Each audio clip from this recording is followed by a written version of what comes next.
SOS Mata Atlântica de anos, depoimento de Adelmar Faria Coimbra, filho, entrevistado por Beth Rodrigo, Imbu, 20 de janeiro de 2005, realização Museu da Pessoa, entrevista número SOS-HV 036.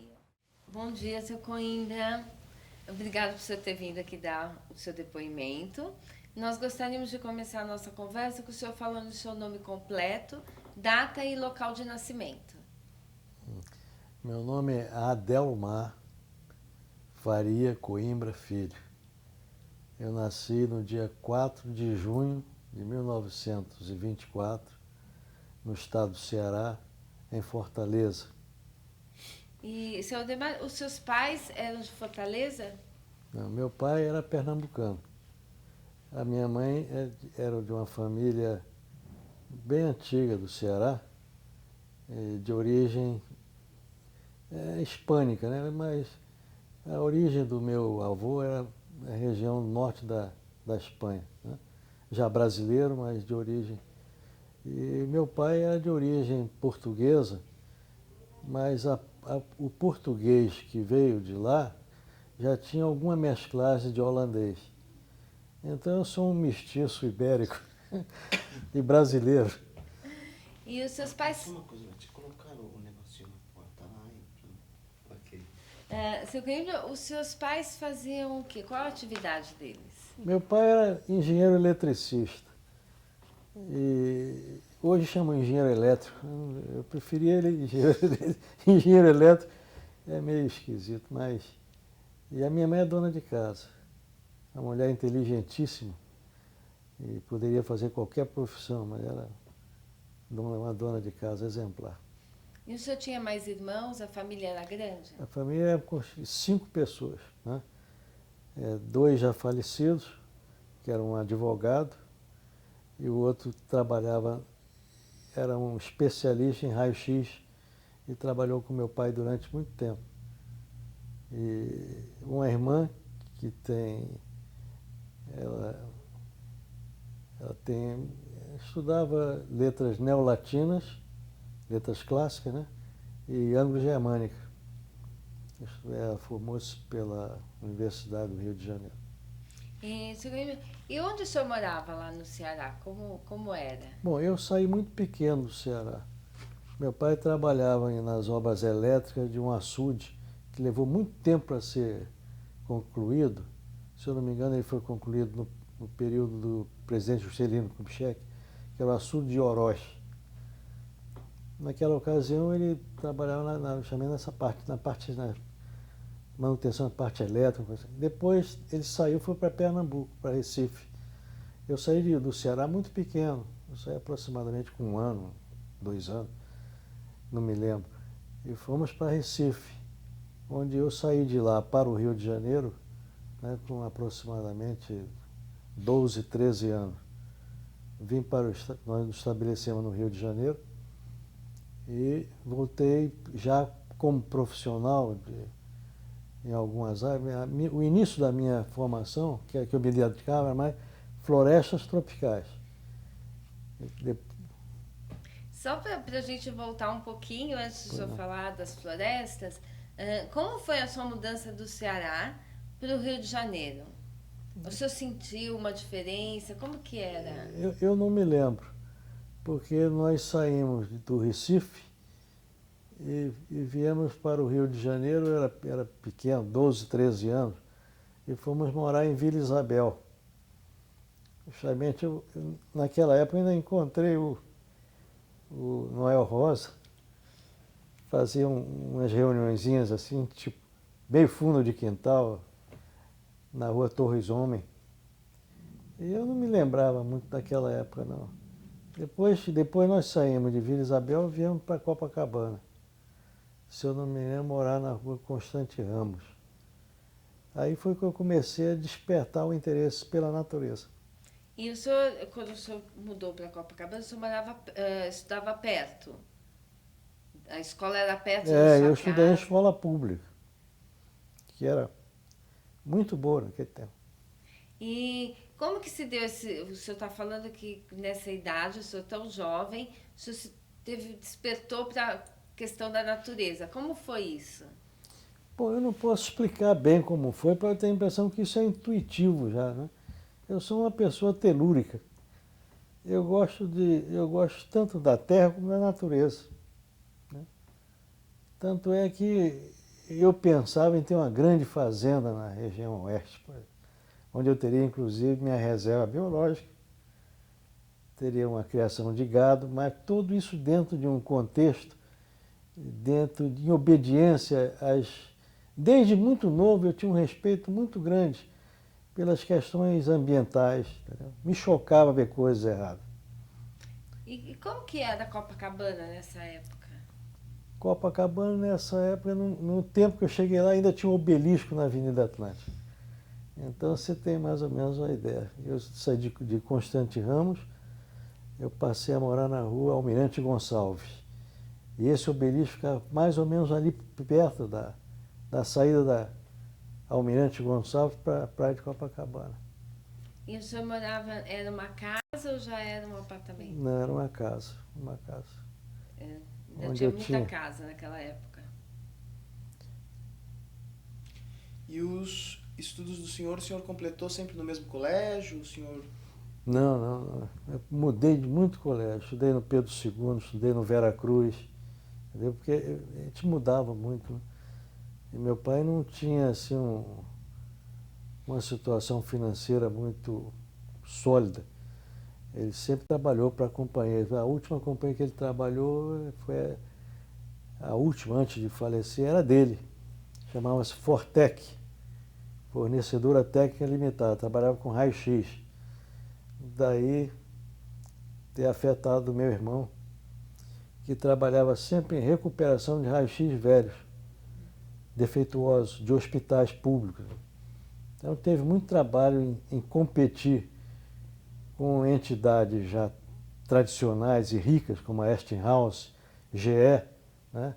Ele trabalhava com raio-x quase manufaturados por ele, e tinha um técnico tchecoslovaco, onde ele importava apenas os tubos de Krupp para raio-x. Eu não entendo muito disso não, mas eu me lembrava que um dos meus irmãos morreu provavelmente por causa de contaminação de raio-x.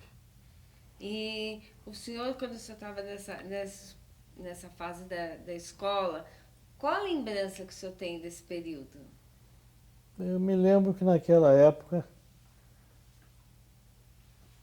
havia uma reunião que eu acho que isso era muito importante para o civismo, né?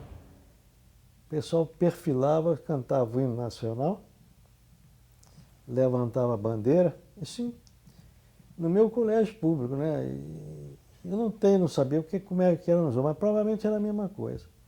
Havia mais civismo, havia mais um nacionalismo verdadeiro. E os seus irmãos estudavam na mesma escola? Não, não. Só depois que nós passamos para colégio particular, colégio Malé Soares, em Copacabana, é que nós três ficávamos juntos. Eu, o meu irmão, que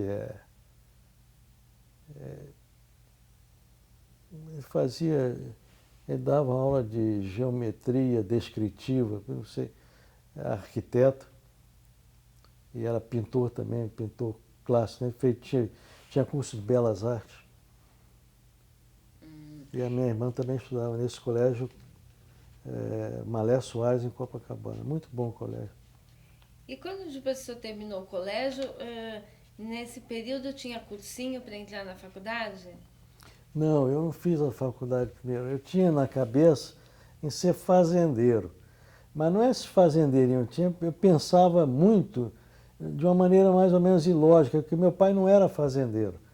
Então, se eu tivesse um curso qualquer para trabalhar para um fazendeiro, eu ia perder tempo. Tanto é que eu fiz o curso de técnico agrícola na Escola de Agricultura lá de Viçosa, um curso muito bom, porque os mesmos professores que davam o curso, no meu tempo, que dava curso para os engenheiros agrônomos, dava para os técnicos agrícolas. Era um curso de 2 anos, que formava muito bem, porque além de dar uma educação agronômica prática, né? A mesma que recebeu o engenheiro agrônomo, ela não tinha tanta teoria. Então, isso me facilitou muito quando eu fiz o curso de História Natural, porque eu fiquei com uma base agronômica extremamente importante para as minhas realizações.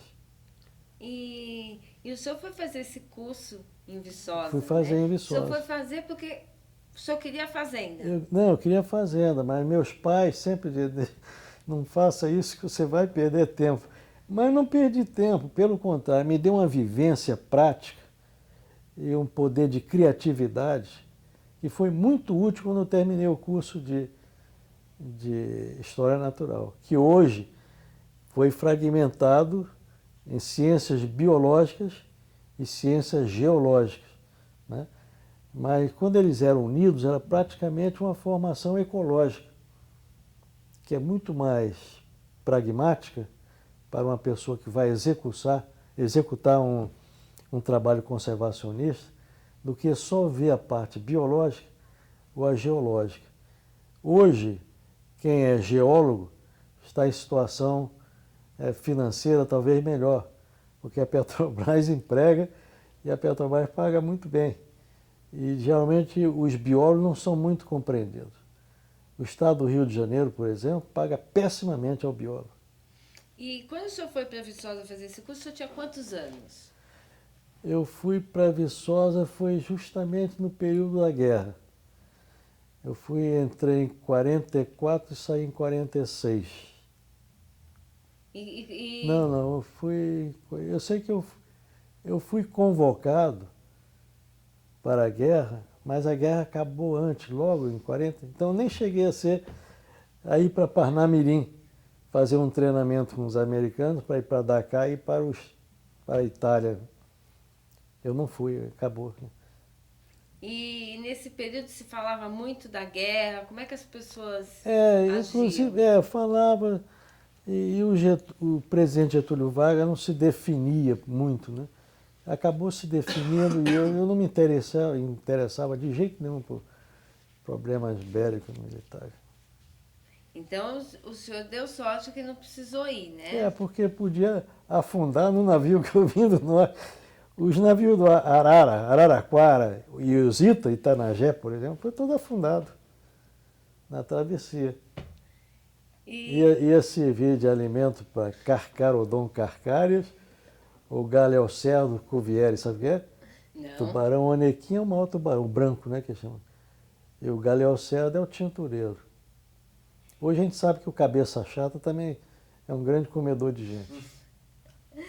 E quando o senhor terminou o curso, o senhor voltou para o Rio? Voltei para o Rio. E Aí eu tinha terminado esse curso, fui recomendado por uns 2 ou 3 professores que me conheceram bem, e eu entrei para a Prefeitura do Distrito Federal, Serviço Florestal. E eu fui designado como administrador do Parque da Gávea. E como que aconteceu isso? Eu era muito novo naquela ocasião, mas eu já tinha uma experiência lá de Viçosa muito boa. Então eu comecei a aplicar coisa que eu mesmo ficava surpreso, porque o meu pessoal era todo muito ignorante, de modo que eu sabia muito mais. Então isso me deu uma certa ascendência de poder exigir certos trabalhos que iam dando certo. Eu nunca fiz um trabalho de base conservacionista, agronômica, que desse errado. Por sorte, ou por muito bom senso. Então foi bem aquilo. Eu fiquei no Parque da Gávea durante 10 anos. E eu fiz um trabalho de restauração florestal, experimental, sem muito comprometimento ecológico, né? Mas hoje o Parque da Gávea, Parque da Cidade que eles chamam, tem jacarandás plantados por mim com 50 centímetros de diâmetro, já dando madeira com aproximadamente 50 anos, né? Então é execuível. Esse negócio de não plantar no Brasil, planta vai demorar muito. Tem que demorar alguma coisa. Isso não é pé de alface, né?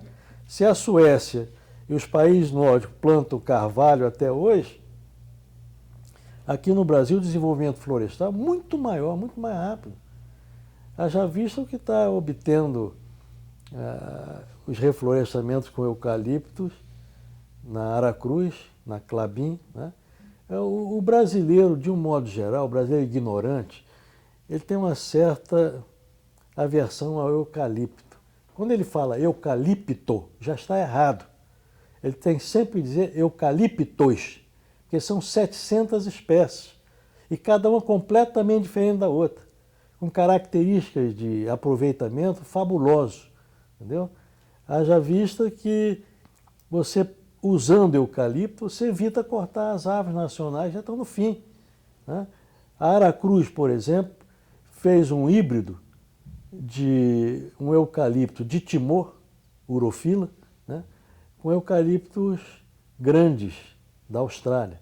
Essa hibridação feita por eles está dando uma pasta celulósica de primeira, né, e está fornecendo madeira de uma qualidade excepcional.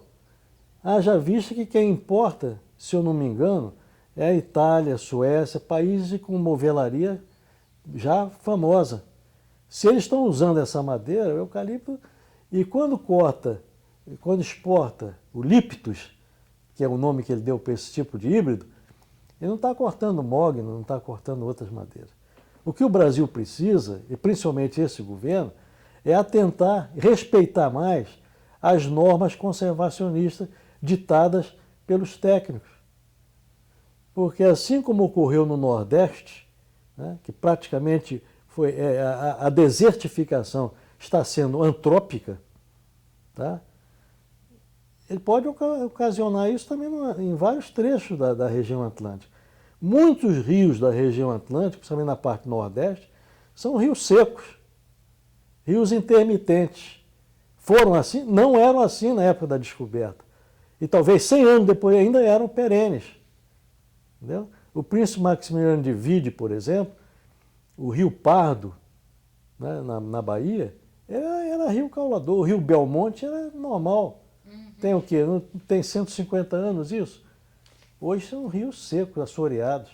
É verdade. Quase intermitentes. Então é preciso ter muito cuidado para os ditames da ecologia, porque a ecologia não é brincadeira, pô. A ecologia é a mais complexa de todas as matérias, pô. E tem que ser multidisciplinar. Um só botânico, um só zoólogo, um só geólogo não vai fazer nada. Ele tem que trabalhar de uma maneira inteirada, levar a sério o problema. Por exemplo, o caso da transposição. Posso falar isso? Pode, eu só queria voltar um pouquinho. Volta. O senhor falou que o senhor foi para o Parque da Gávea. Eu queria que o senhor contasse para a gente como que o senhor conseguiu ir trabalhar no Parque da Gávea. Ah, bom, eu Como foi? eu fui recomendado por 2 professores lá de Viçosa. Ao diretor do Serviço Florestal da Prefeitura do Distrito Federal, que era um engenheiro agrônomo formado em Viçosa e que me conhecia. Era Osmar Rezende, o nome dele. E ele me convidou para dirigir o Parque da Gávea. E eu dirigi durante 10 anos. O Osmar até depois saiu, ele faleceu. Mas nessa ocasião, eu tinha tido lá em Viçosa a cadeira de silvicultura. E eu gostava demais dessa cadeira.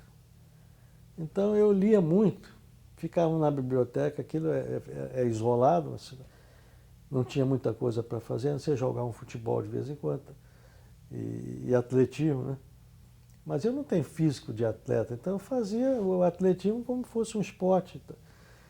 E eu ia muito para a biblioteca, ia muito para as matinhas ver os reflorestamentos. Desde novinho eu gostava muito de árvore. Daí, mais tarde, eu ser primatólogo. Porque os macacos brasileiros vivem em árvore. E, seu Camilo, logo depois que o senhor entrou, isso foi na década de 40, não é? Quando que o senhor foi fazer História Natural? Foi, como eu estava numa posição oficial, eu era um funcionário público que gostava do trabalho, eu vivia bem na Gávea lá, eu morava em Ipanema, pegava o carro e ia para para o Parque da Gávea, que fica perto, um lugar extremamente bonito. Naquela ocasião, a própria fauna e a flora é muito mais rica, porque a favela da Rocinha começava, tá? E a minha guarda era a guarda municipal da Prefeitura do Distrito Federal, era armada. Não era essa palhaçada que vive hoje. Porque um guarda no Rio de Janeiro, desarmado, ele banca palhaço. O que é que ele vai fazer se um camarada chega com arma, não é arma militar na frente dele? Ele não é covarde, ele não é burro, ao invés de reagir. Então ele não pode fazer nada. E lá a favela estava... Eu, por minha conta, mandava desmanchar qualquer favela que estava sendo construída. Qualquer favela, não, qualquer construção dentro da área protegida, área de preservação permanente. Isso deu certo, porque eu fiquei 10 anos lá e não tinha um barraco por volta do parque. Quando eu saí do parque, em 2 anos, aquilo virou uma favela imediata, pô, e ninguém coibia nada. Né? E depois também houve autorizações, quer dizer, diretrizes do governo, futuro governo, né? Eu entrei com governos, foi o último prefeito do Getúlio, se eu não me engano. Não foi o penúltimo. E Delbrando de Góes foi quem me nomeou. Prefeito Delbrando. E começava uma favela, eu mandava meus guardas desmanchar. Uma favela não, qualquer casa. Aquilo ficou uma maravilha. Depois houve invasões. Hoje existe até barraco dentro da área do parque. E por minha conta, sabendo que aquilo era uma área que estava sendo, potencialmente seria destruída, eu por minha conta mandei ampliar os piquetes 10 metros no perímetro do parque. Por minha conta. Acho que ninguém ia fazer uma coisa, mas eu estava prevendo que ia perder, então ampliei a área do parque. Fiz muitos reflorestamentos, principalmente palmito, que é uma árvore muito característica da floresta atlântica e indispensável para a alimentação de uma quantidade muito grande de espécies. Né? Tanto é que, mais recentemente, eu fiz uma reintrodução de um tucano que ocorreu no Rio de Janeiro e desapareceu do município do Rio de Janeiro, que é o tucano de bico preto. Em 1969 para 70, eu fiz juntamente com o diretor do Parque Nacional da Tijuca, nós fizemos uma reintrodução de 47 tucanos de bico preto, tinham sido apreendidos pelo IBDF, provavelmente eu pus Jardim Zoológico para morrer. Nós fizemos esse trabalho com muito critério, que aliás eu publiquei isso, e hoje você vai em qualquer lugar do Rio de Janeiro que tem uma floresta, mas você encontra tucano. E é um bicho muito bonito, foi um presente que um cearense deu ao Rio de Janeiro. E assim, voltando ao seu conhecimento, e quando que o senhor vai para a faculdade, para a universidade? Bom, para a faculdade eu fiz, como eu estava bem situado, né? Eu tinha um emprego que gostava, eu retardei a entrada na faculdade e eu fiz um vestibular para a Universidade Federal do Rio de Janeiro e fiz 1 ano e desisti, porque estava me atrapalhando, eu já estava casado, já estava com um filho, isso ia me atrapalhar. E eu praticamente eu não estava antevendo interesse, eu estava desenvolvendo um trabalho florestal bom, inédito, e queria, mas depois eu percebi que era indispensável ter o curso superior. Aí quando eu fui abrir a matrícula, eu tinha perdido a matrícula. Tive que fazer outro vestibular. Aí eu fiz o vestibular para a Universidade do Estado da Guanabara, que é um professorado muito bom, tal, e eu fiz o curso lá. Eu entrei em 1960 e terminei o curso em 64, porque tinha o curso de bacharelado e tinha o licenciado, né? A licenciatura. Eram 4 anos. Eu terminei. Aí passei um período muito grande só trabalhando, sempre pesquisando. Eu gostava de pesquisar. Tanto é que eu perdi, quer dizer, tá lá, eu posso voltar e fazer, mas não interessa mais. Eu plantei no Parque da Gávea, mandei plantar, plantei aproximadamente mais de 400 espécies de árvores da Mata Atlântica e mais ou menos 1/3 delas de outras partes do Brasil, principalmente algumas do Nordeste e algumas amazônicas. Obviamente não como interesse ecológico. As do Rio de Janeiro, da Mata Atlântica, eu plantava com intuito já ecológico. E essas amazônicas estão em fase experimental, né? Então eu encontrei coisas muito interessantes com a imburana de cheiro do Nordeste, que eu fiz comparação entre ela de sementes nordestinas com sementes da Mata Atlântica, com sementes do Acre e com sementes do Chaco Paraguaio que me trouxeram. E eu vi observando diferenças muito patentes entre elas. A do Acre, um grande botânico florestal brasileiro classificou como Torrésia acreana, e as do Nordeste da Mata Atlântica é Torrésia cearensis. Mas a Torrésia cearensis do Nordeste, da Caatinga, difere bastante da Torrésia cearensis da Mata Atlântica. Ela tem uma diferença de hábito, de formação. A do Nordeste é mais esgalhada, mais baixa, e a da Mata Atlântica é muito alta, lembra demais, em tudo muito parecido com a acreana. E a impressão que eu tenho que não são espécies, é uma superespécie muito próxima uma da outra, com variações geográficas. Eu plantei, posso dizer? Eu plantei um exemplar da Torrésia cearensis do Ceará, da Caatinga cearense, em Petrópolis, na casa do meu sogro.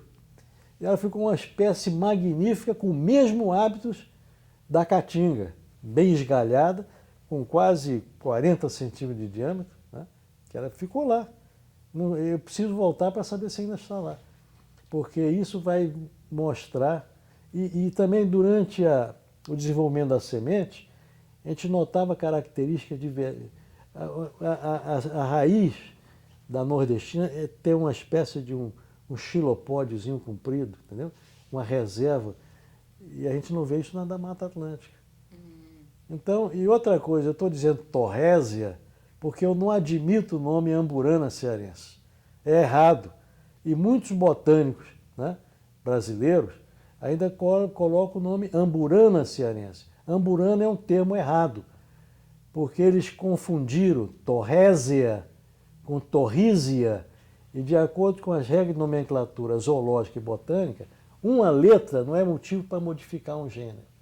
Então, um autor americano conceituado, né, ele com certeza ouviu dizer que Torrísia, um americano produziu, ao invés de ler Torrésia, é uma homenagem que o Freire alemão, um botânico nosso, mais ou menos em meados da década de 1800, né, 1850, 1960, ele fez esse gênero Torrésia em homenagem a um médico cearense que gostava de plantas. Daí o nome Torrésia. Mas como alguém pronunciou Torrísia, que é um gênero de botânica posterior, esse americano, Torrísia já existe. Então invalidou e botou amburana. Até hoje, poucas pessoas botam o nome Torrésia. Mas aí, eles, não, mas isso é nómina conservante. Isso em regra de nomenclatura zoológica e botânica, é o nome que é usado e esqueceram o verdadeiro. Mas não é o caso, porque os melhores botânicos brasileiros, principalmente Adolfo Duque, um dos maiores especialistas do mundo em leguminosas, usava sempre Torrésia. E Carlos Torredo Rizzini, um dos maiores fitogeólogos botânicos brasileiros, usava sempre Torrésia. Morreu há pouco tempo. E se você ligar na internet e procurar Torrésia cearense, todos os bioquímicos brasileiros botam Torrésia. Então não é nómina conservante, entendeu? Entendi. Então esses aspectos passam. Eu sempre me interessava por isso, embora seja zoólogo. Então, eu queria que o senhor contasse um pouquinho, assim, quando o senhor entrou na universidade, na faculdade, o senhor foi para o curso de História Natural. História natural. E o História Natural, ele englobava, era um curso para biólogo, para Não era para zootecnia? biólogo, ele formava, porque o curso de filosofia era para formar professores. Mas muitos faziam só apenas o bacharelado para ser técnico, né? De modo que um técnico que fizesse História Natural, no meu entender, estava um pouco mais adaptado para obter, entender melhor uma atividade executiva do que um só biólogo, a não ser que, por exemplo, um biólogo se especializasse em genética e fosse fazer biotecnologia, genética aplicada, entendeu? E tudo bem. E como o pessoal da geologia, para Petrobras, trabalhar em perfis, né? Mas no meu caso, por exemplo, o História Natural foi muito bom. Porque eu estudava petrografia, cristalografia, edafologia, entendeu? E o professor era muito bom, era um professor da escola de engenharia também, já com certa idade, muito bom. É o Rui. Ele, o professor Rui, ele deu assim, um aspecto, ele dá, porque ele é um homem muito inteligente, dá um aspecto ecológico à mineralogia, tudo, entendeu? Foi bom para mim, eu gostei. Eu gostei porque eu já lia por auto, né, por autodidatismo, por minha conta. Eu tenho uma biblioteca razoável, porque a firma nunca comprava um livro de primatologia, só comprava livro de poluição, entendeu? Os engenheiros se beneficiavam. Agora, eu tive sorte porque eu trabalhei, eu sempre publico um trabalho. Eu não faço um artigo publicado. Eu chamo trabalho publicado. Eu executo um trabalho e depois publico aquilo que eu executei. Poucas pessoas. Hoje se faz isso, porque é o desenvolvimento da pesquisa, tudo. Mas naquele tempo sempre fazia artigo, pegava meia dúzia de livros, tirava um pouquinho, botava uma concepção dele lá. Mas não, eu executava um trabalho. Tanto é, por exemplo, que a reintrodução do tucano, hoje está completando 32 anos. Então a maior parte dos tucanos aí são nascidos já desses reintroduzidos. Por que eu soltei o tucano? Dentro de todos, eu soltei vários animais, eu publiquei isso, sobre a restauração da fauna do Parque Nacional da Tijuca. O tucano foi um deles. Mas eu levei muito a sério o tucano, porque há um déficit de palmito, do Jussara, o palmito verdadeiro, da Mata Atlântica, porque todo mundo corta palmito.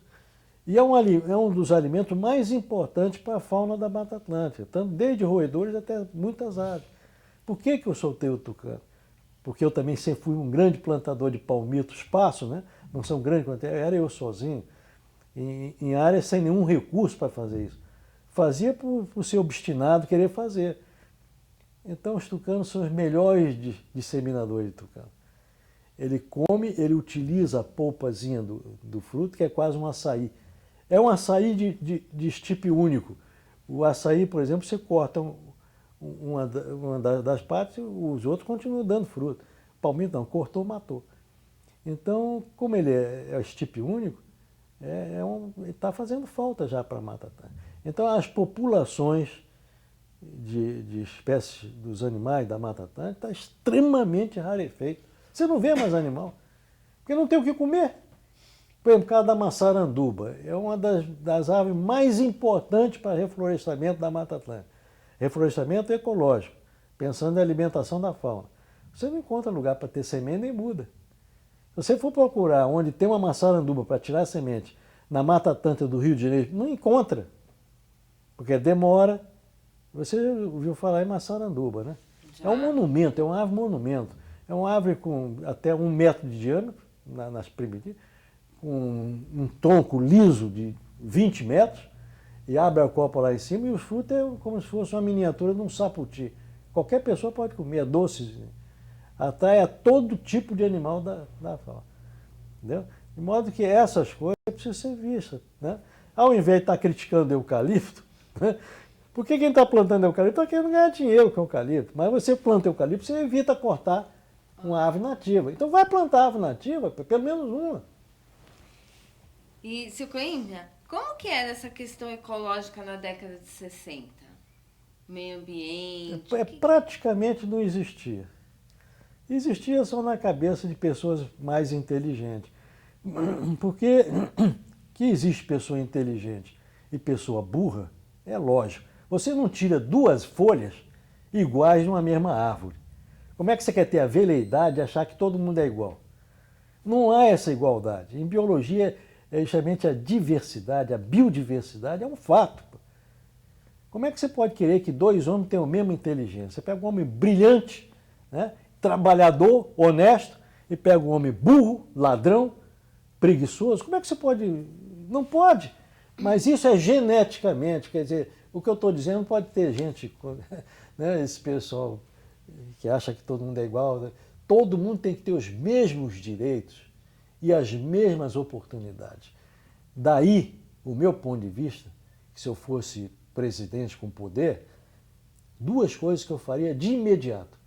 Uma educação fundamental extremamente boa e uma saúde pública extremamente boa. O resto vem tudo normalmente. Você tendo um homem com uma boa formação básica e uma saúde boa, ele normalmente ele sabe qual é a área universitária que ele vai querer ter. E outra coisa também importante, é dizer, universidade é para todos, isso é uma balela, isso é brincadeira. Eu acabei de dizer agora que não existe nada igual. Homem inteligente, homem burro, que é burro em QI baixo, né? Geneticamente, porque eu acredito que a genética determina níveis de inteligência também. Então, tendo um estudo fundamental muito bom, privilegiado, isso é a coisa que um presidente, realmente um estadista, tem que fazer. A universidade vem automaticamente, mas um estudo fundamental privilegiado, né? Tratar com respeito a um professor primário, e uma saúde pública digna, você tem um país. Eu não vou dizer que é isso que a Coreia tenha feito, mas alguma coisa nesse sentido ela deve ter feito, para ter esse desenvolvimento fabuloso até que ela teve. Não estou nem citando o Japão. O Japão eu sei como é o estudo, porque eu estive lá um mês e vi como é que as crianças estudam no Japão. Mas o estudo universidade é para todos, como estão dizendo agora, isso é brincadeira, não é sério. Você pode ter um eletricista ou um mecânico ganhando muito mais do que um engenheiro. Se ele for bom, ele vai só ganhando. Se ele não tem nível para acompanhar um estudo de engenharia ou medicina, ele pode ser um grande enfermeiro, um grande fisiologista, mas não precisa. Então eu acho isso. Eu acho isso. Se o senhor está falando que na década de 60 se falava muito Não, pouco nem existia. Quer dizer, em mas 50, então... Mas uma coisa é preciso. Depois da Eco 92...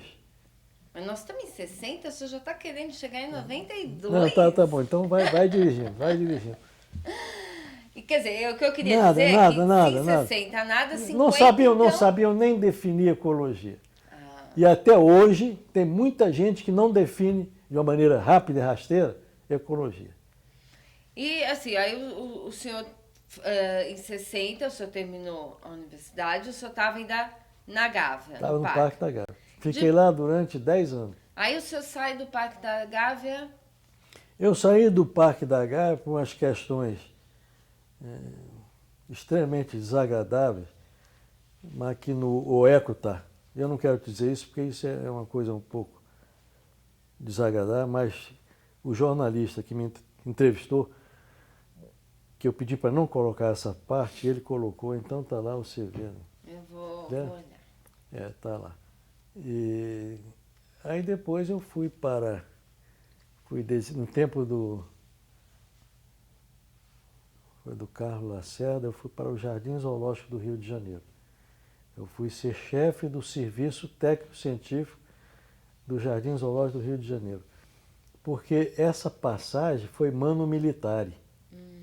Eu passei eu estava com todas as minhas experiências de florestas tropicais no Parque da Gávea, e sem eu querer eu fui jogado para o Jardim Zoológico do Rio de Janeiro, que quase como se fosse um favor, porque iam me mandar para o Matadouro de Santa Cruz, e eu não era veterinário. E por uma série de outras coisas que eu não quero comentar aqui, porque já está lá, eu fui para o Jardim. Lá o diretor, professor Henrique Lamaia de Melo Barreto, um homem desperdiçado, extremamente competente, mas já era mais velho, não tinha posição, mas um dos maiores fitogeógrafos que eu conheci, Ele, pô, Coimbra, o que fizeram com você? Você vem para cá, vamos trabalhar. Aí foi que eu comecei a estudar, eu sempre fui muito estudioso, comecei a estudar a fauna. Quer dizer, ia de beija-flor a elefante, porque eu fiquei como chefe do serviço sécnico. Quando entrava um animal por doação, aquisição, Coimbra, vê lá o que é que a gente vai fazer com ele. Então eu tinha que ver espécie, levantar taxonomicamente o animal, verificar o aspecto dele, porque a seção de veterinário estava começando também, e principalmente o que era mais difícil, o processo nutricional, a alimentação, o arraçoamento desses animais. Isso me deu um tamanho capacidade de imediata, né, de trabalhar com animais de um modo geral, que foi muito bom.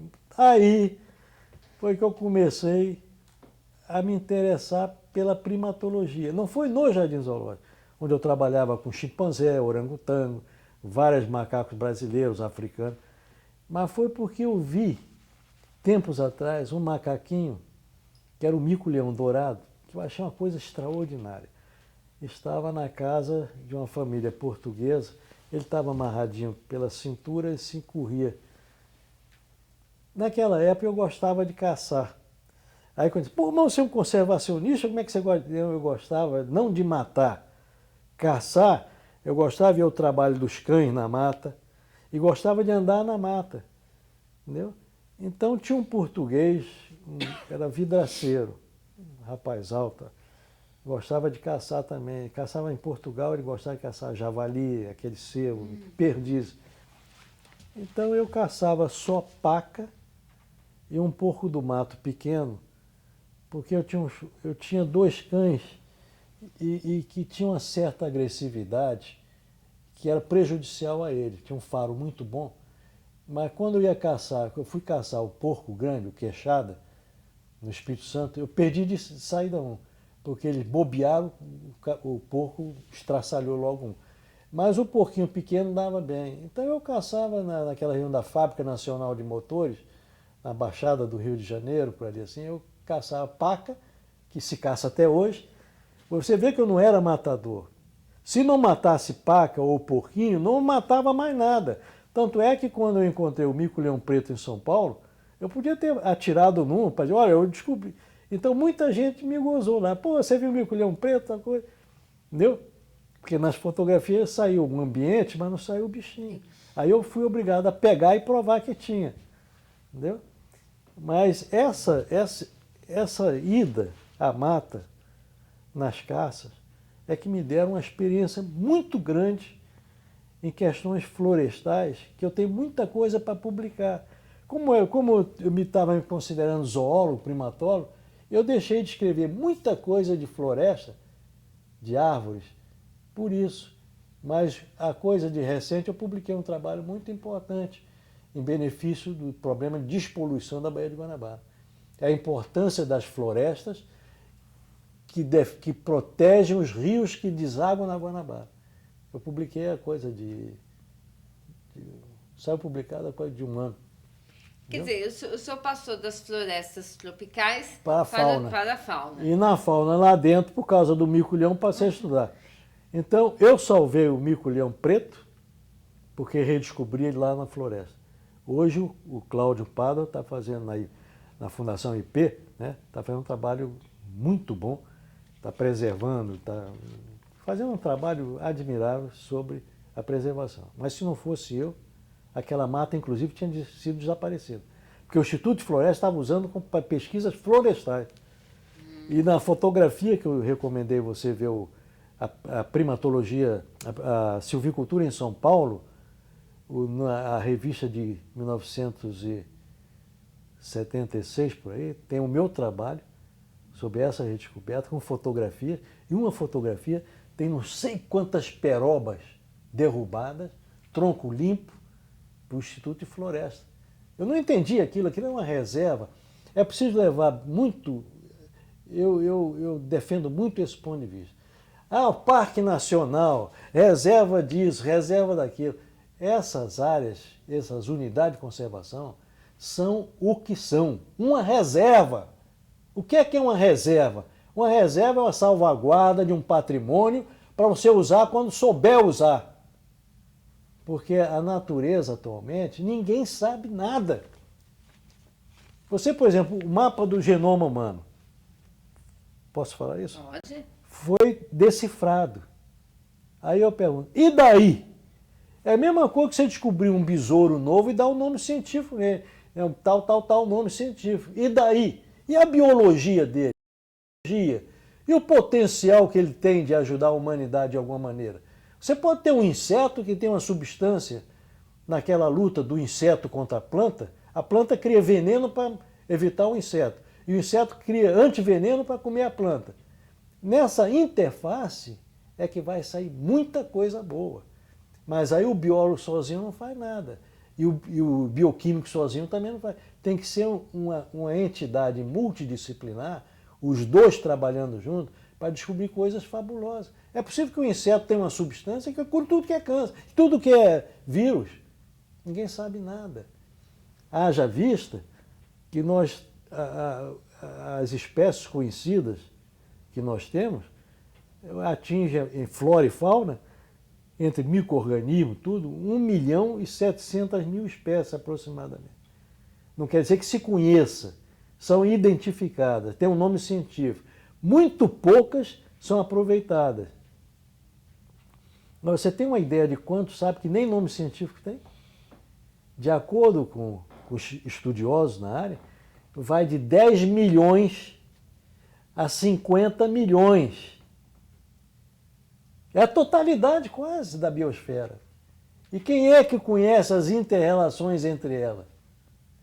Por exemplo, árvore entre árvore. Problemas de alelopatia.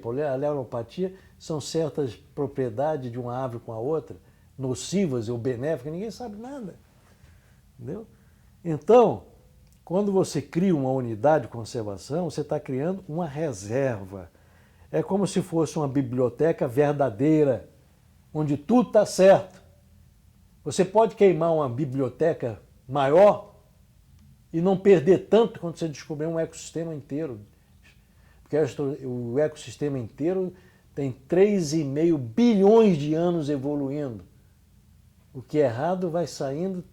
Então, atualmente, um trecho da floresta amazônica que um debilóide derruba para pegar uma ou outra madeira, ele está destruindo milhões de espécies que nem nome científico tem. Está acabando com a reserva da humanidade. Por exemplo, quando o IBAMA autoriza um índio a matar tatu canastra, porque é alto, não pode fazer isso. O índio, qualquer índio, é Homo sapiens, faz parte da humanidade. E ele está destruindo um setor da humanidade desconhecido para o bem da humanidade, inclusive eles. Esse negócio de nação índia, isso para mim é palhaçada. Eles têm que ser integrados, eles são brasileiros, têm que ser integrados ao Brasil, pô. São brasileiros. Dar instrução, tá? Ensinar o português, ensinar alguma coisa para fazer, né? E se eles quiserem ter a cultura dele, acrescenta a cultura deles, não tem problema. Agora, tem que ser brasileiro. Essa nação, eu acho que isso é um crime de lesa pátria. Nações índias, nações... Não tem nada. É Brasil. Então, seu Coimbra... Esse é o meu ponto de vista. Não, lógico. Nós estamos falando dessa década de 60, né? Que o senhor está falando agora mais dos animais e tal. E tinha alguma ONG que trabalhava com essa questão que o senhor conhecia? Não, conheci, tinha pessoas excelentes. José Cândido Melo Carvalho, do Museu, já falecido. Foi um grande conservacionista. Era zoólogo, era um entomólogo, trabalhava com insetos, né? Se eu não me engano, a especialidade é hemíptera, são percevejos.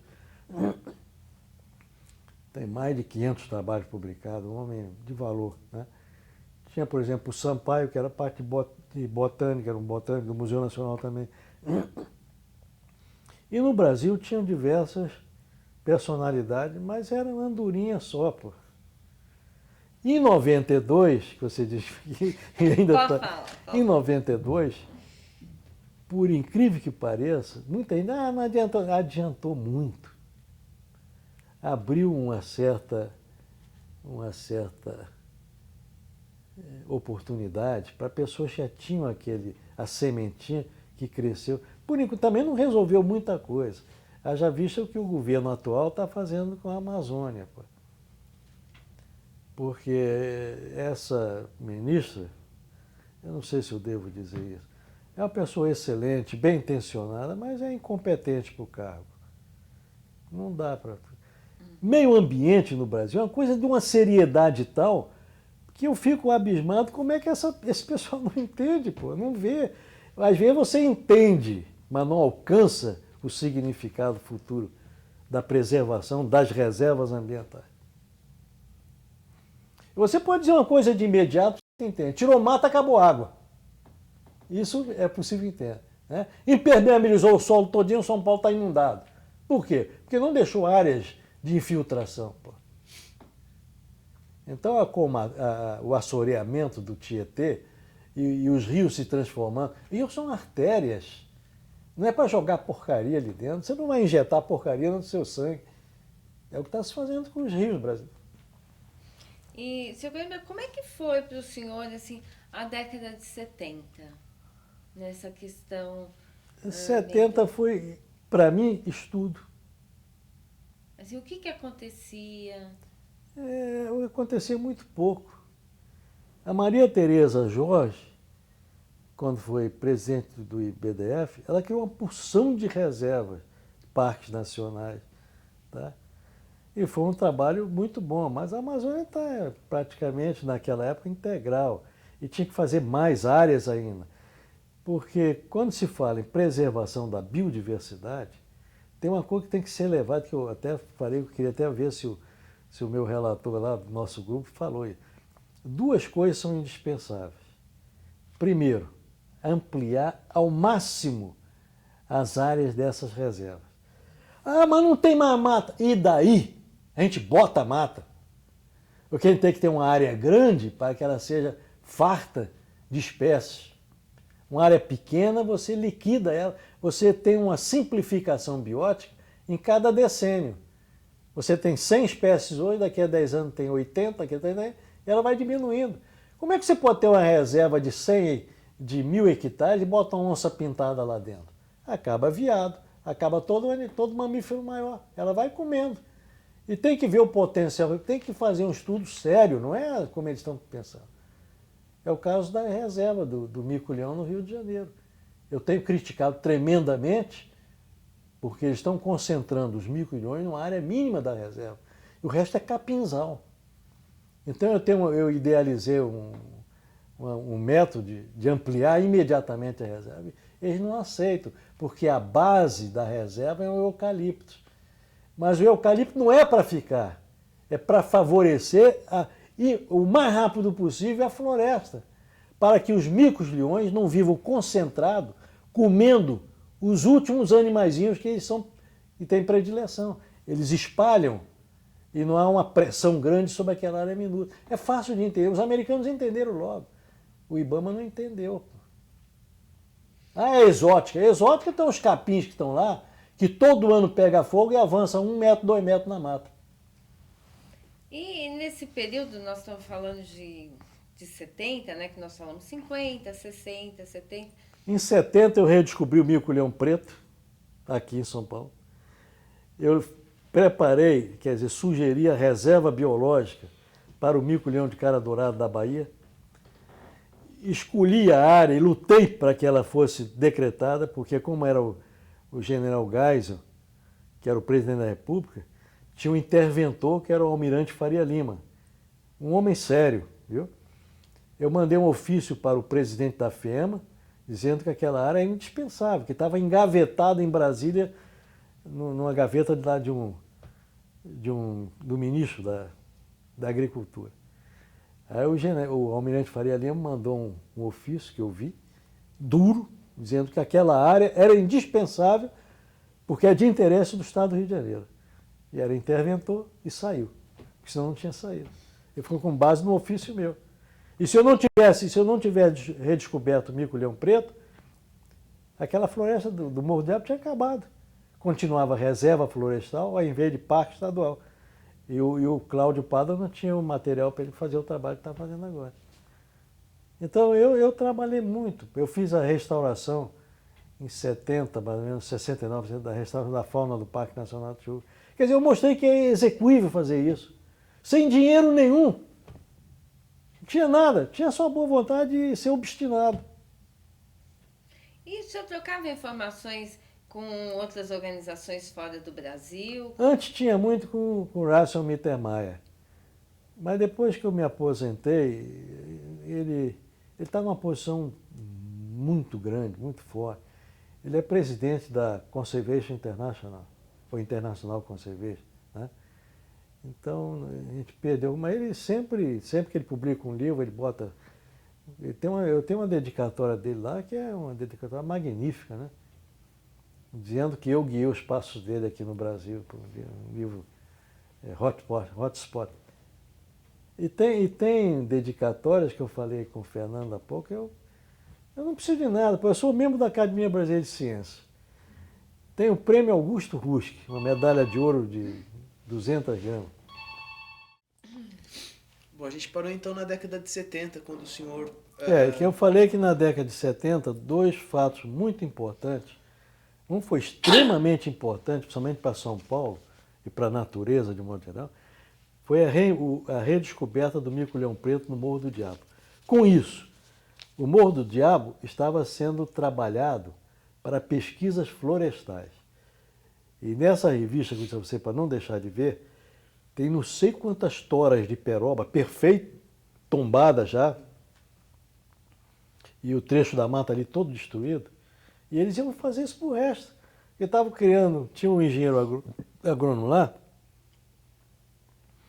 que quem presenciou essa briga, que eu sempre fui, eu sou um cara pequeno, franzino assim, mas sou brigão, era principalmente.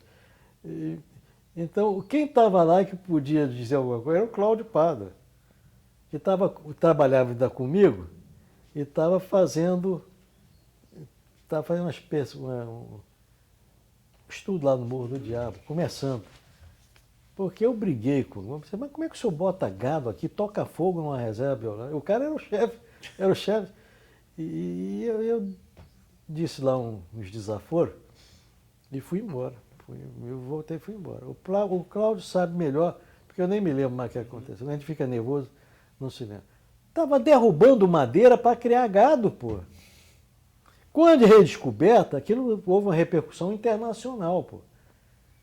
Então eles transformaram a reserva florestal em parque estadual de preservação do mico-leão preto de São Paulo. A espécie só ocorre em São Paulo. E aí na década de 70, Eu principalmente... também fiz a prospecção aérea e terrestre da reserva de Una, na Bahia, para a preservação do mico-leão de cara dourada, juntamente com o delegado regional do IBDF de lá, o Mário Aragão. O mico-leão de cara preta é só em São Paulo? Não, o mico-leão de cara preta foi uma descoberta em 1990, em Guaraciaba e no sul de São Paulo. Para mim, não é espécie. É uma subespécie do preto. É um cline do preto. É um fim de população que foi fragmentada mais ou menos ali Paranapiacá, por ali assim, por causa de formações antônicas. Tanto é que nesse trabalho, se você for ver, eu botei uma interrogação. Trabalho de 76. A espécie nem era descoberta. Eu botei uma interrogação porque eu não sabia o que tinha acontecido por lá, que eu não tinha condições de recursos. Os recursos eram meus. Entendi. O CNPq me dava uma porcaria não dava para nada. Mas eu fazia porque eu sou um cara obstinado. Eu não disse a você que eu plantei 2 jequitibás numa praça pública da Gávea? Perguntei a ninguém. Peguei os 2 jequitibás, a árvore mais bonita da Mata Atlântica, dá 40, 50 metros de altura. Não tem uma praça com árvore daquela. Então eu plantei bem numa área bem espaçosa, bem grande. Então lá tá, já estão mais ou menos desse tamanho. Foi plantado há um ano assim.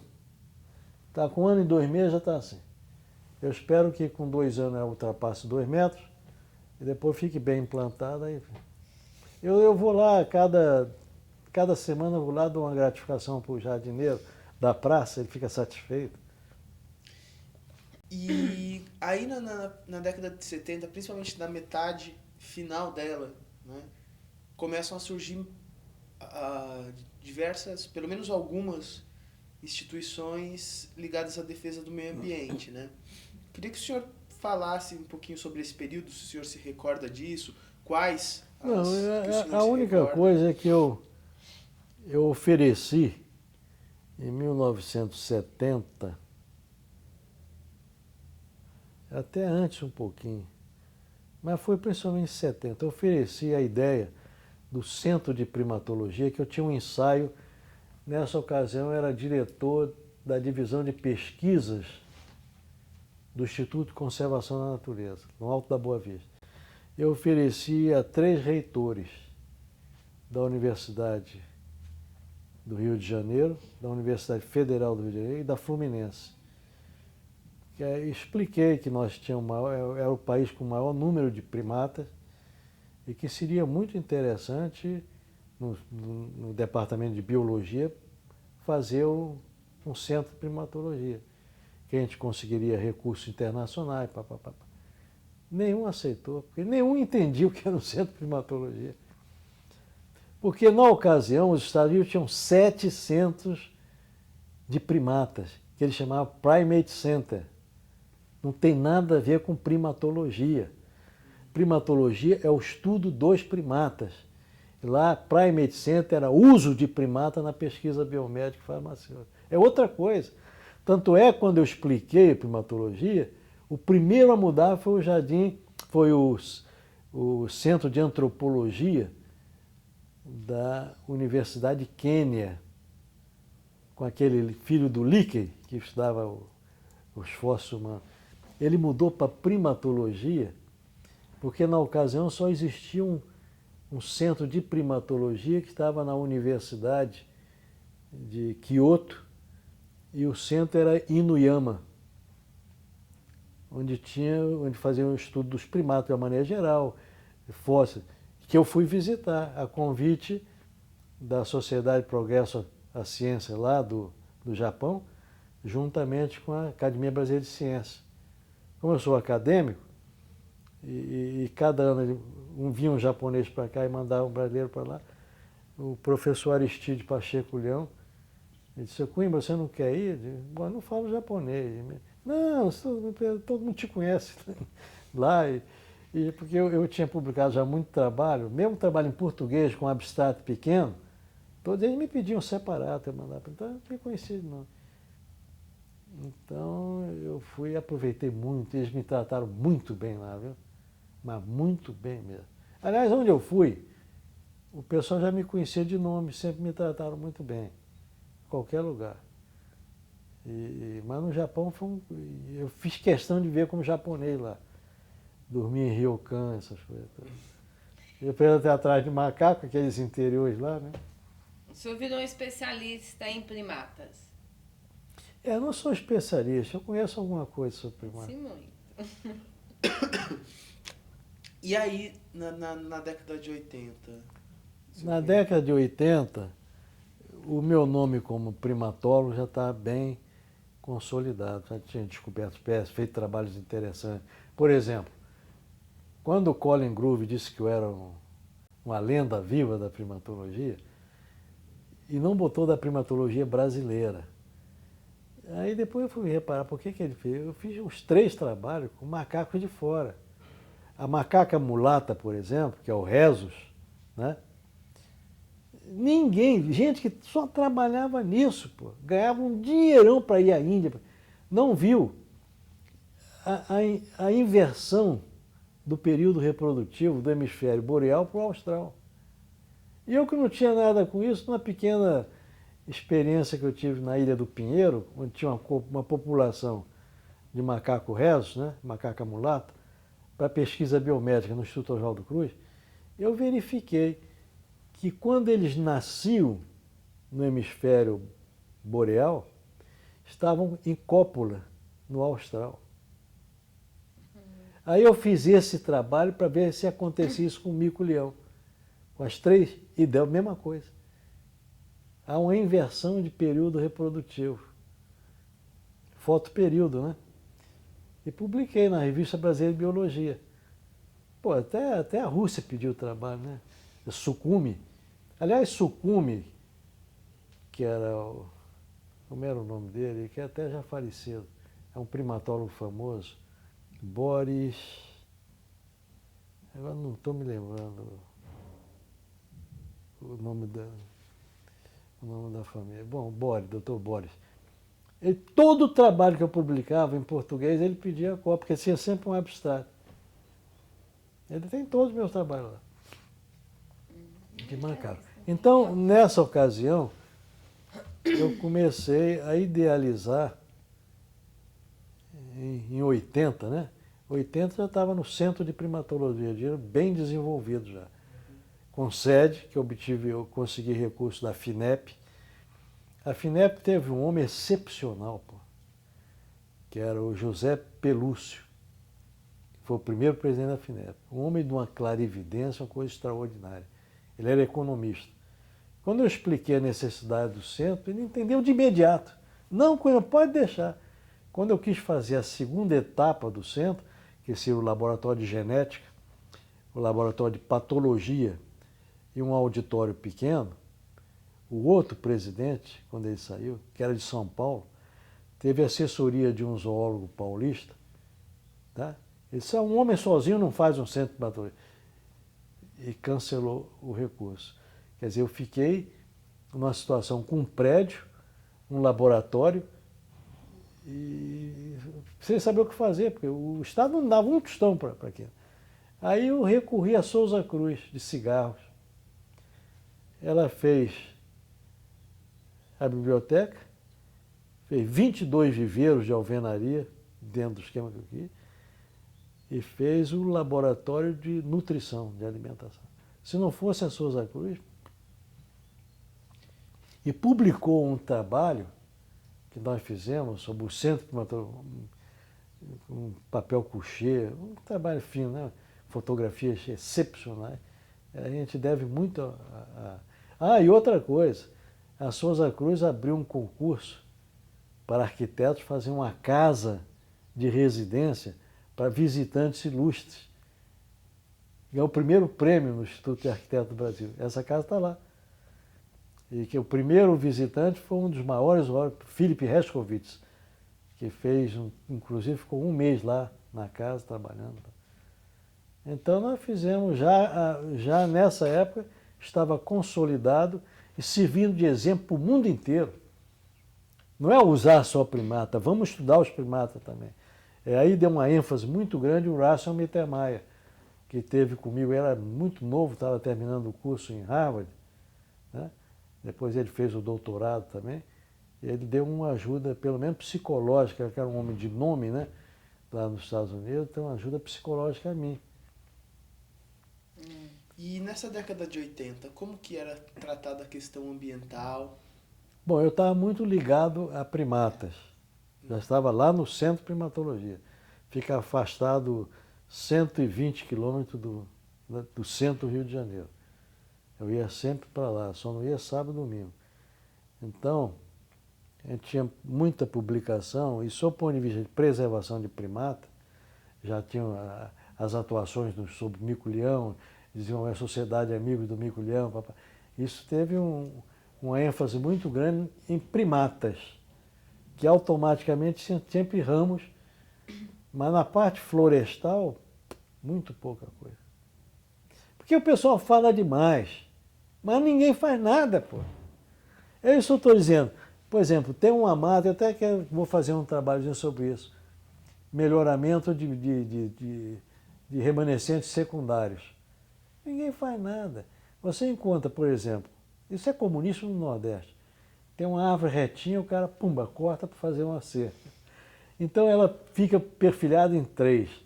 Perda de energia. Ela tem um tronco único, mas fica 3, 4. O pessoal quer isso, que corta para fazer cerca. De madeira, uma junto da outra. Entendeu? A desertificação lá é culpa humana, pô. Tem um trabalho que eu fiz com o Ibsen sobre isso. Os limites originais da Mata Atlântica, né, no Nordeste do Brasil. Não é o que está escrito hoje, não. Está tudo errado. A Mata Atlântica, ela saía daqui, pegava toda a costa do Ceará, Piauí, Maranhão e até o Amapá. Mata Atlântica é a mata que dá para o Oceano Atlântico. Você tem a Mata Atlântica brasileira e tem a Mata Atlântica africana. É mata que dá para o Atlântico. Então, ela parou no Rio Grande do Norte, agora, que talvez daqui a 10 anos ela vá parar na Paraíba, porque o restinho de Araújo está sendo destruído agora. Tá? E ela fazia toda aquela parte. Só que aquela parte, ela sofreu uma ação humana muito deletéria. E não é de hoje, não é do descobrimento, não. Os índios das regiões eram extremamente aguerridos. Qualquer coisinha eles estavam se matando e tocando fogo.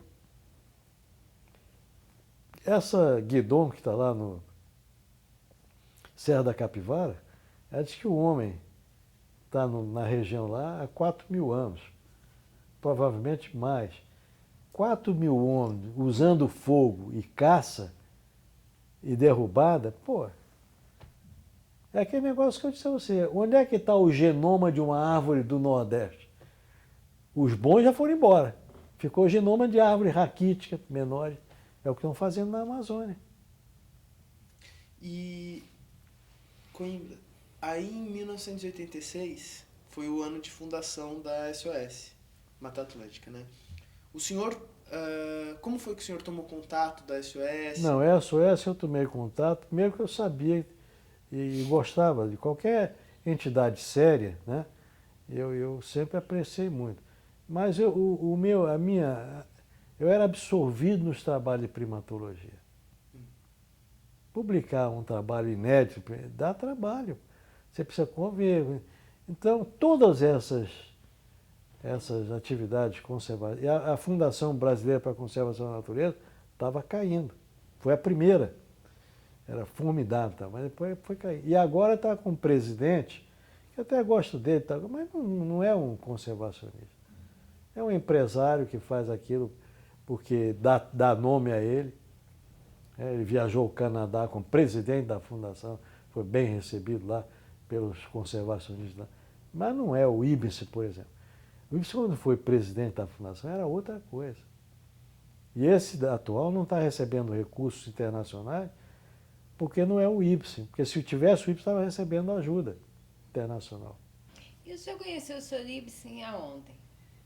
Que época que foi? Lá na fundação. Lá na fundação. Porque o Ibsen é almirante, é da ciência naval, né?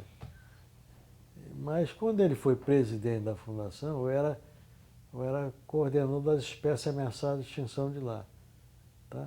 Porque eu não gosto de me destacar em posições. Eu já fui convidado para ser presidente do IBDF, diretor do Jardim Botânico do Rio de Janeiro. Eu fui convidado. E não aceito, pô. Porque eu sei que é impossível botar minhas ideias ali, pô. Aí a primeira coisa que diz assim, por que o Jardim Botânico tem 100 mangueiras e não tem uma Massaranduba do Rio de Janeiro? Para mim, essas entidades são reservas. Reservas para um futuro quando a ciência souber usar. É isso que ninguém lá embaixo está dizendo. Se o coordenador do meu grupo disser isso, foi que eu frisei muito. Duas coisas indispensáveis. Aumento das áreas, porque mais nada vai ficar não ser dentro daquelas áreas. E vai ficar se tiver uma fiscalização muito séria. Tá? E criar taxonomistas, porque o grosso das espécies que existem é muito maior do que as que se conhecem. E quem é que sabe isso? Não temos especialista? Um taxonomista dá um trabalho danado para se formar, não ganha nada. E a maior parte já está no seu lugar lá. Você não tem 10 taxonomistas no Museu Nacional. Você tem mamífero e acabou.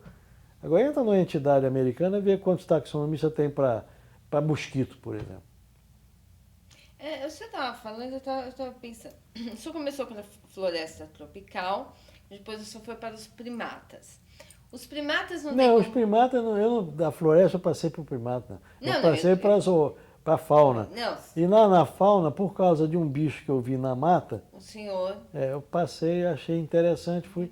E quando eu fui caçado certa vez, eu vi o bicho na natureza, na Baixada do Rio de Janeiro, que eu tinha visto preso numa família portuguesa.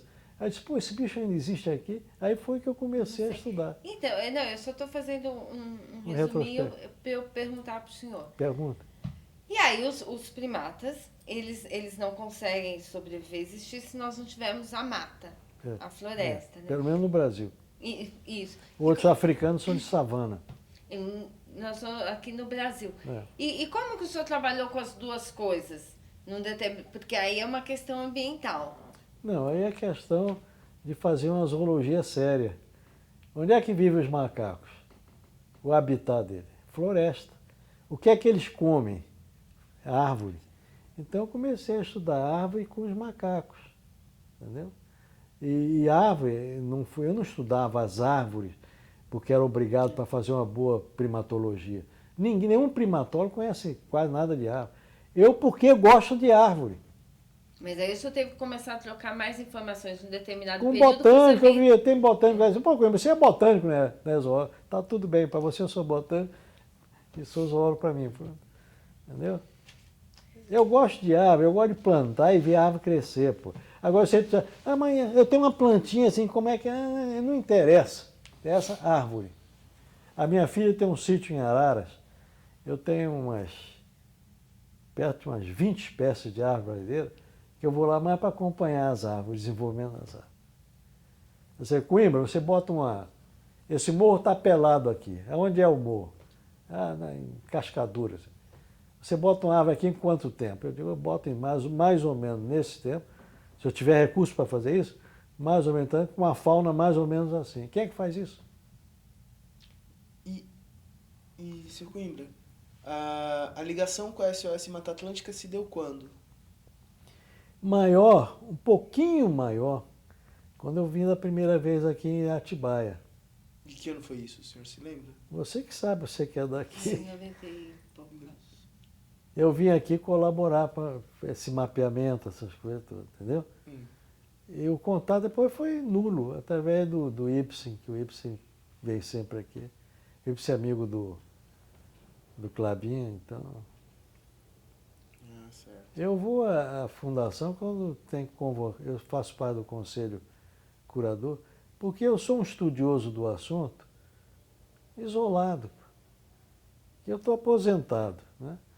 E vivia numa entidade falida já hoje, a FEMA. Porque a FEMA foi criada pelo almirante Faria Lima para tratar das questões ambientais do estado do Rio de Janeiro. Quando entrou o Brizola, ele queria acabar com a FEMA, então criou a Secretaria de Meio Ambiente. Então houve uma dualidade altamente prejudicial, a um e a outro. Porque o corpo técnico de alta categoria da fundação, da FEMA, foi saindo, se aposentando. E ninguém entrava mais. Quando entrava político marginal. Resultado, até hoje, outro dia saiu no jornal que foi problema de corrupção lá dentro, que deve ter muita fiscalização, sem controle, politiqueiro. E, seu Coimbra, quais os maiores problemas que o senhor acha que enfrenta hoje a defesa do meio ambiente? Primeiro, a falta de compreensão das autoridades. Primeiro, falta de competência, tá? Segundo, o desrespeito do povo, porque é ignorante, né? E principalmente o povo mais pobre, que vive de saque à natureza, né? Corta madeira, pega bicho para vender, numa situação. E o mais importante de todo, problemas hidrográficos. Problemas de chuva e de desertificação no Nordeste é um fato. A área com desertificação patente.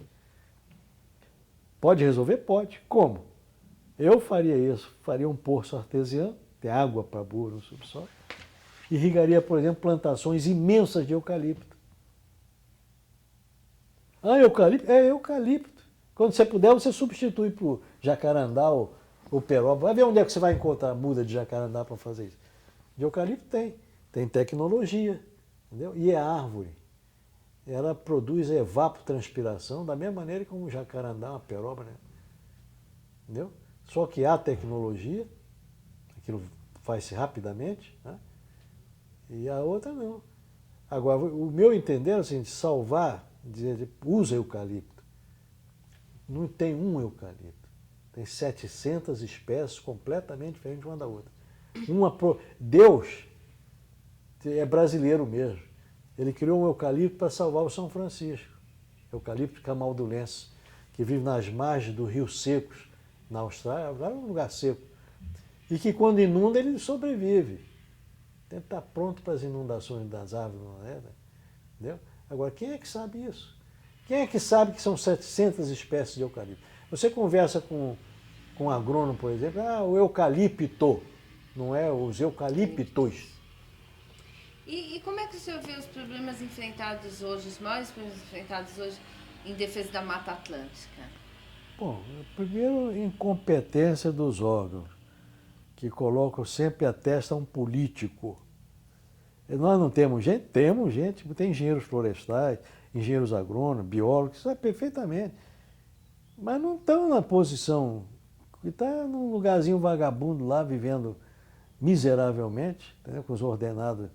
E pega um político, por exemplo, do PT aí qualquer, bota numa posição que ele nunca mais. Por exemplo, o Duda está na posição do presidente da Petrobras. Pô.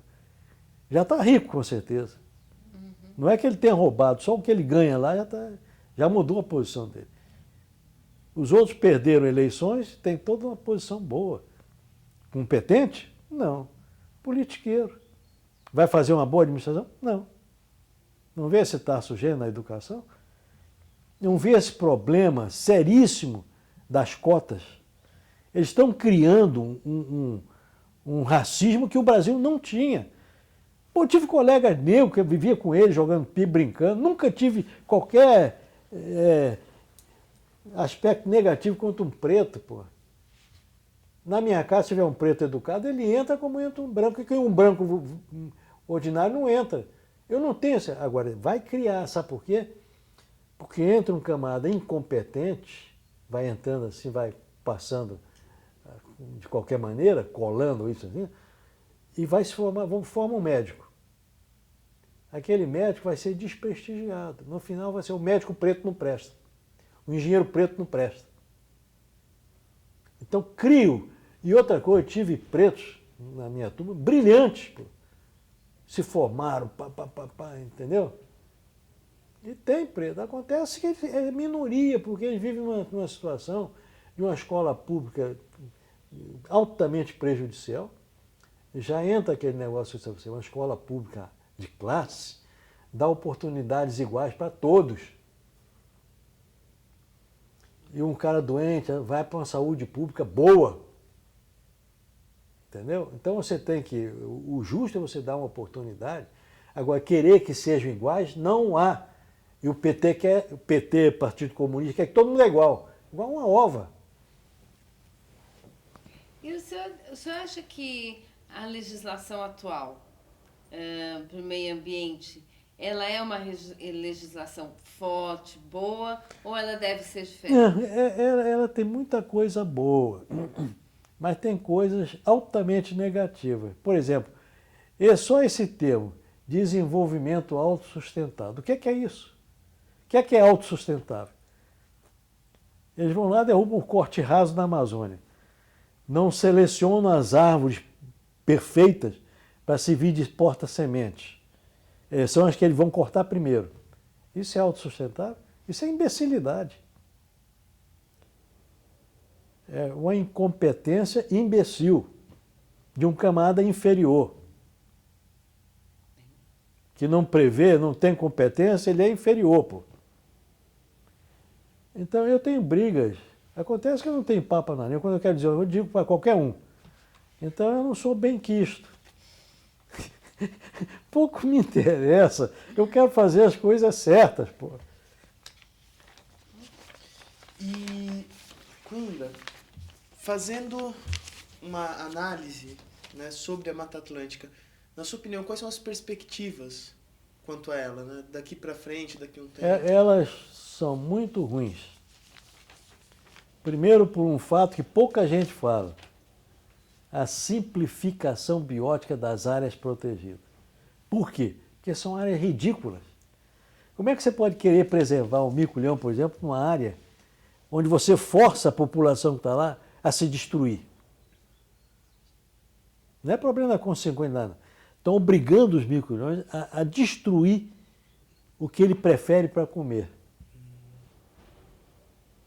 Eu já disse isso. Teve um americano que entendeu de imediato, mas o representante do não podemos plantar eucalipto, porque eucalipto é exótico. Aí eu disse assim, bom, por que vocês então não removem todos os capim que estão lá, que são africanos, e o eucalipto está lá parado para beneficiar a vinda da vegetação natural, tá? E o capim que está lá, todo ano que tem queimada, ele avança 1, 2 metros, 3 metros, 5 metros na mata nativa. Aí o cara fica olhando para você com cara de imbecil, porque ele já deve ser imbecil, né?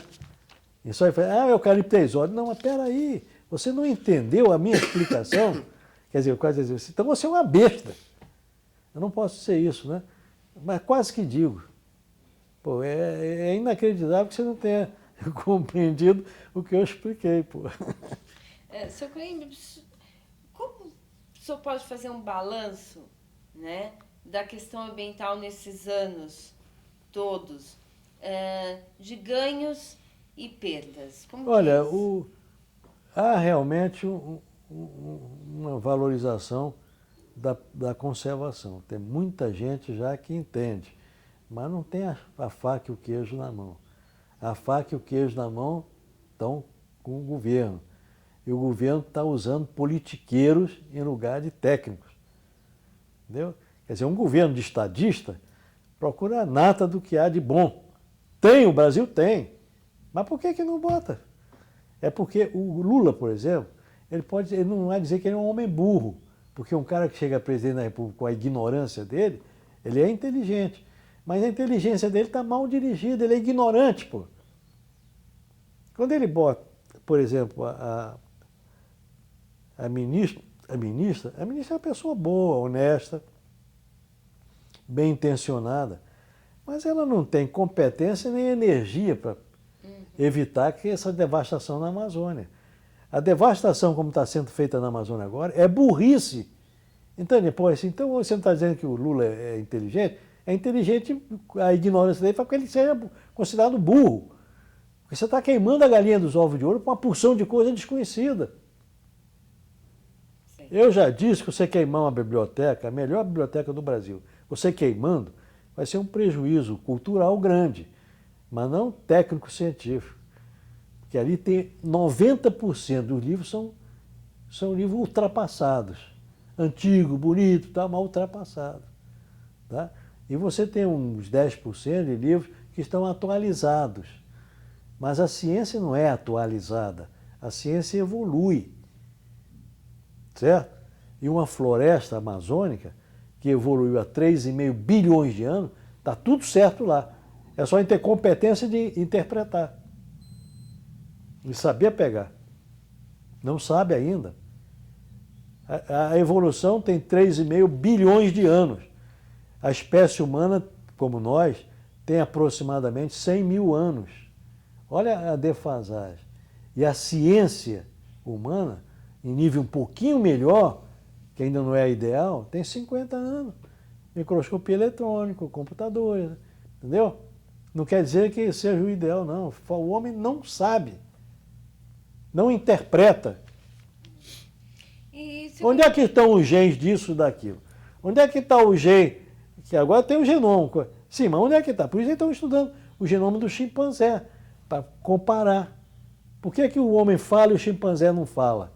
Então, comparando os dois, ele vai ver uma opção de coisa, agora que vai para frente. É como, por exemplo, a biota brasileira. Tem nome científico. É dessa naso maculata, por exemplo. É um percevejo. Veio ter um cheiro desgraçado. Né? Ele tem um cheiro danado, mas ele é comestível. Porque lá no Centro de Primatologia eu peguei um desses E10, é um percevejo do Mato Verde. Fede para diabo. Você chega no mico-leão, ele fica piscando, mas como ele está com fome, ele pega e come. Depois vomita, entendeu? Mas não morreu. Então aquele cheiro é para alguma coisa. E justamente essa fase, o inseto predar a planta e a planta criar defesas para evitar a ação do inseto, essa interfase é que vai se descobrir coisa demais. Mas é como eu disse, é preciso um trabalho multidisciplinar, bioquímico com biólogo, botânico, zoólogo, trabalhando junto para sair coisa. O Japão está fazendo isso, a França deve estar fazendo, os Estados Unidos devem estar fazendo, a Inglaterra está fazendo. Então é preciso esperar os resultados, que são demorados, porque ninguém liga para isso no Brasil, por exemplo. O Ibama pega um alemão, um velho alemão, que pegou meia dúzia de insetos e levou para a coleção particular dele. Prende o cara. Então, derrubando quilômetros e quilômetros de florestas permitido, pô. Isso é brincadeira, pô. E a coleção do alemão é uma coleção útil, porque a coleção dele vai servir para a humanidade. É dele, mas vai servir para a humanidade. Agora a destruição está prejudicando o Brasil. E, Sr. Guilherme, como é que o senhor vê a atuação da SOS Mata Atlântica? Eu acho que a SOS está fazendo um trabalho admirável, mas precisa fazer mais. Falar menos e fazer um pouquinho mais. Como fazer mais? Eu dei uma ideia para o nosso relator, aumentar as reservas. Ah, mas não pode. Como é que não pode? A SOS Mata pode comprar uma área devoluta lá. Por exemplo, Murici, um cocôzinho de mata do Nordeste que vale uma fortuna, mas é um cocôzinho. Já está entrando no processo de simplificação biótica há muitos anos. O que é que a SOS pode fazer? Compra áreas ao derredor. Ah, mas não tem nada. E daí? Mostra a competência. Bota uma floresta lá. Eu boto uma floresta lá. Nativa, mais ou menos idêntica àquela. Usa o eucalipto como elemento básico para favorecer a vinda da mata. O eucalipto com 3 anos já está com 5 metros de altura. E qual é a árvore brasileira que cresce? Nenhuma. Então você cria uma floresta que age como elemento tampão protetor daquela área protegida, através da evapotranspiração, cria um grau higrométrico maior, mais favorável. E a vegetação nativa vai saindo naturalmente, porque um passarinho que sai da mata, posa, defeca, vem a plantinha de lá. E pouco eucalipto, mas o eucalipto vai praguejar. Não vai praguejar nada. Me dê um eucalipto que pragueja que eu vou plantar para ganhar dinheiro. Pô. Não preciso plantar, ele vai reproduzir. Não existe isso. E se nasce um ou outro pezinho de eucalipto, você corta ele ou deixa ele lá. Ele é como se fosse uma estaca para favorecer a vinda da floresta, ou então, no caso do mico-leão, mais ainda. Em 3 anos você pode pegar comunidades epifíticas, bromélias, orquídeas, que tem justamente o lugar de forrajamento do mico-leão, bota tudo dentro do saco plástico, amarra e bota em cada eucalipto aquela comunidade amarrada. Mas o eucalipto não tem casca fina. Tem. Tem eucalipto que é revestido quase como se fosse um xaxim. É saber, pô.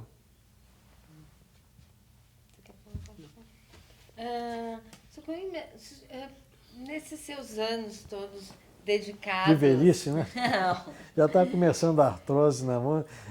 Isso dedicados a causas tão nobres. Como o senhor vê o peso da questão ambiental na sua vida? Qual o peso que tem? Bom, eu tenho uma família excelente. Né? Meu filho é engenheiro por concurso, estudou em escola pública, passou em 3º lugar quando era o vestibular unificado, ele podia ser médico, foi para a engenharia. Ele teve notas tão boas que a Petrobras patrocinou o 5º ano dele lá, o quinto ano dele lá. Ele foi para a Petrobras já direto. E lá dentro da Petrobras ele fez um outro concurso para saber para onde ir. Ele queria ir para a parte de pesquisa, mas ele ficou numa posição que não foi o primeiro. Parece que os 2 primeiros foram para a seção de pesquisa. Ele ficou como engenheiro de equipamento. Mas ele está muito bem lá na Petrobras. A minha filha é radiologista. Ela trabalha no INCA, Instituto Nacional do Câncer, e trabalha num hospital particular, a URUS, muito bom também. Então, eu não tive nenhum problema com meus filhos. Filhos excelentes, e cada um tem um casal de filhos. Eu tenho 4 netos que não queriam problema nenhum, indo muito bem. Tá vendo? Quer dizer, acho que prejudiquei a família, porque como eu fui biólogo é muito mal remunerado no Brasil. E o Estado do Rio de Janeiro, com aquele casalzinho criminoso que está lá, eles exploram de tal maneira o funcionário. E eu não sou pulador, eu não sou pula para lá, pula para cá. Se eu fosse médico, teria um bom consultório meu, e eu levo a sério. Em pouco tempo eu seria bem conceituado, porque eu gosto de publicar, de escrever. Mas não, lá tinha uma vida que não pude ajudar. Minha esposa, que ela é filha de francês, né? Ela tem dupla cidadania. Eu podia perfeitamente ir à França com ela. E eu gostaria de ir à França, mas financeiramente não há condição. Entendeu? E eu me privei muito, porque, quer dizer, não pude sair com meus filhos, como meu filho está saindo com os filhos dele. Eles agora estão lá na Disneylândia. Mais uns 3 dias eles chegam. Passou 15 dias lá nas férias dele. Eu não podia fazer isso com eles, mas sempre que possível eu levava, por exemplo, quando eu era chefe do Serviço Técnico Científico do Jardim Zoológico, sábado e domingo às vezes dava plantão, né? Ou sábado ou domingo, eu levava ele para passar o dia comigo lá. E fiz o que foi possível, né? Eu sei que a educação que eu dei foi extraordinária. Colégio público, e só em fim de curso é que pegava um curso melhorzinho. Tá? Eu acho que é tão elementar um sujeito com um pouquinho de inteligência, um presidente. Por exemplo, se tivesse um Castelo Branco, o Geisel era um homem inteligente, brilhante, mas era militar. E sendo militar, ele talvez fosse um pouco demorado na parte da formação do brasileiro, né? Ele podia ter força armada, e era um economista, não era economista, mas ele via a economia do Brasil, não deixava os americanos tomar conta da gente, entendeu? Isso aqui. Mas não era o Castelo Branco. Se o Castelo Branco fosse presidente do Brasil, assim, em dois períodos, era outra coisa. O homem era brilhante, pô. Era muito inteligente. Um Carlos Lacerda, por exemplo. Carlos Lacerda é meio malucão de política, né? Foi comunista. Quando ele viu que era uma estupidez, deixou. Mas era um administrador fabuloso. O colégio público lá no tempo dele, os professores eram prestigiados. Mas, Sr. Coimbra, o senhor acha que tudo que o senhor produziu cientificamente, o senhor está deixando uma coisa de peso? Eu acho que estou deixando uma semente muito boa, porque vários jovens, assim, jovens de 40 anos, disse, pô, você que me estimulou com seus trabalhos. Isso é bom. Por exemplo, eu sou um cearense que deu um presente, podia soltando tucano lá, plantando árvore, né? Você vê jacarandá no Parque da Gávea, você encontra jacarandá que eu plantei lá, pô. Já disseminando, está nascendo jacarandazinho, que não tinha mais. E eu trabalhei na Reserva Biológica Jacarepaguá, foi no tempo do Carlos Lacerda.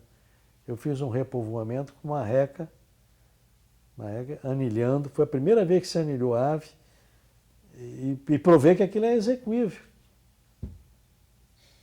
É claro que eu acho, modéstia à parte, que eu sou um cara desperdiçado.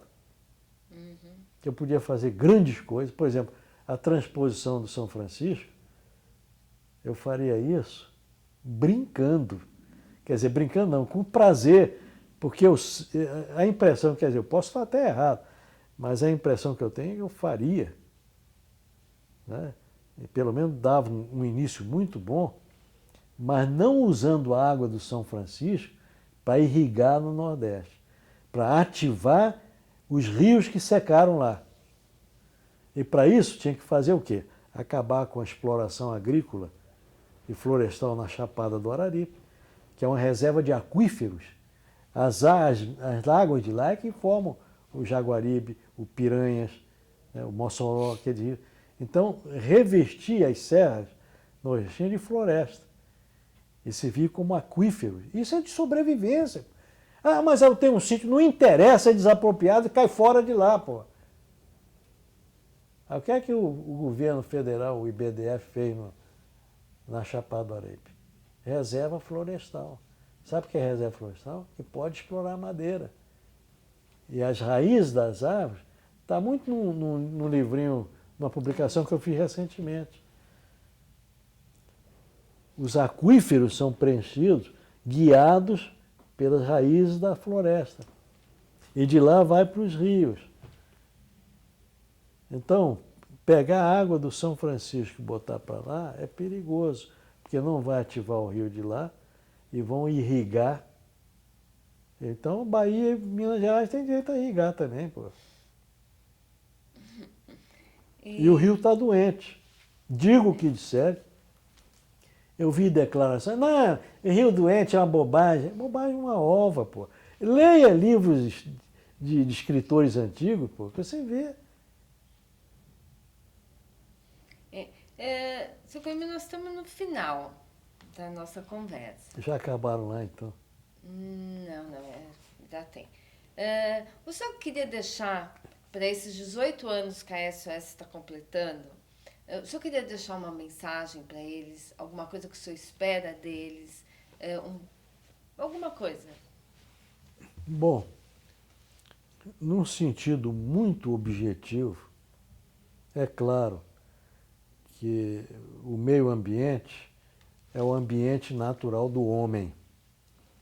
O homem não nasceu dentro de apartamento, isso, né? Mesmo que ele vive em apartamento ultra confortável, ele precisa de um ar puro, de água pura, e isso só vem de um meio ambiente equilibrado. A água depende muito de floresta. Não tem floresta, não tem água. Não tem um evapotranspiração boa, não tem chuva. E já está provado no Nordeste. Só você quer tapar os olhos e não quer ver. Pô. O Nordeste é um exemplo típico que aconteceu no Brasil. Só que as condições meteorológicas de lá são muito piores, porque tem os alísios constantes, que ressecam, que não tem floresta, seca tudo. Chuvas equatoriais, que lava todo o regolito, lava o solo, bota tudo dentro do mar ou dos rios, né? E um sol equatorial que dá 50 graus no solo. Pô. Só isso já era para ver que o Nordeste não pode deixar de ter coberto de floresta. E era. Só que o pessoal ainda confunde hoje o termo caatinga como um carrascal de cactácea. Não é. Caatinga é uma mata decídua, onde havia um índice pluviométrico um pouco menor, mas é a floresta. O fogo nessa floresta foi o que facilitou a abertura de mancha, onde entraram as cactáceas, porque não tinha mais solo para a regeneração da floresta, foi tudo lavado pelas chuvas equatoriais. Então, nesse livro que eu fiz com o Almirante Ilha, está muito claro aquilo, só não vê quem não quer. Agora, outra coisa, que é para estadista, que eu friso bem, educação fundamental de alta qualidade, saúde pública de alta qualidade, só essas duas coisas. O resto vem tudo normalmente. É isso que eu quero deixar. Então, nós agradecemos muito por o senhor ter vindo, por ter ficado aqui com a gente essa manhã. Obrigado. Obrigada.